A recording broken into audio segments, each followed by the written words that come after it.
গন্ডাছড়া মহকুমার পর্যটন কেন্দ্র ডুম্বুরের মনোরম প্রাকৃতিক পরিবেশে অবস্থিত নারিকেল কুঞ্জে স্বচ্ছ ভারত অভিযানের মাধ্যমে পরিবেশ সচেতনতার এক উজ্জ্বল দৃষ্টান্ত স্থাপন করল নারিকেল কুঞ্জ হোমস্টে সোসাইটি। মঙ্গলবার সোসাইটির উদ্যোগে ডুম্বুর জলাশয় সংলগ্ন এলাকা জুড়ে চালানো হয় পরিচ্ছন্নতা অভিযান। এই অভিযানের মূল লক্ষ্য ছিল প্রাকৃতিক সৌন্দর্য সংরক্ষণ, প্লাস্টিক ও বর্জ্যমুক্ত পরিবেশ গড়ে তোলা। পর্যটকদের ক্রমবর্ধমান ভিড়ের ফলে এলাকা জমে ওঠে প্লাস্টিক, বোতল ও অন্যান্য আবর্জনা পরিষ্কার করা হয়। পাশাপাশি পর্যটকদের উদ্দেশ্যে পরিবেশ বান্ধব আচরণের বার্তা দেওয়া হয়। এদের সোসাইটির পক্ষ থেকে সরকারের কাছে নিয়মিত বর্জ্য অপসারণের জন্য গাড়ি ব্যবস্থার দাবিও জানানো হয়।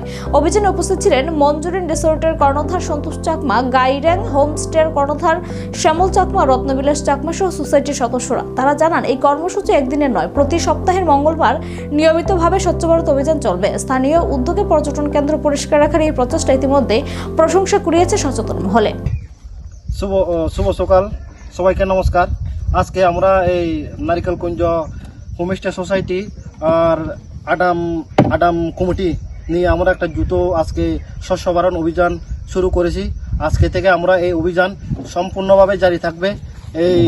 এই অভিযানে যারা এই বাইরের থেকে টুরিস্ট আসবে তাদেরকেও আমরা অনুরোধ করব যে এই স্বচ্ছ ভারত অভিযানের আমাদেরকে সাহায্যের হাত বাড়িয়ে দেওয়ার জন্য, কারণ তারা যাতে প্লাস্টিক যেখানে সেখানে না ফেলে ডাস্টবিন ইউজ করে এখানে।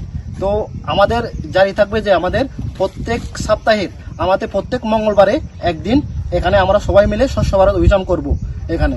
আর দ্বিতীয় কথা হলো, আমরা এটা নিট এন্ড ক্লিন ভিলেজ হিসেবে পরিচিতি করার জন্য আমরা এটা পরিচালনা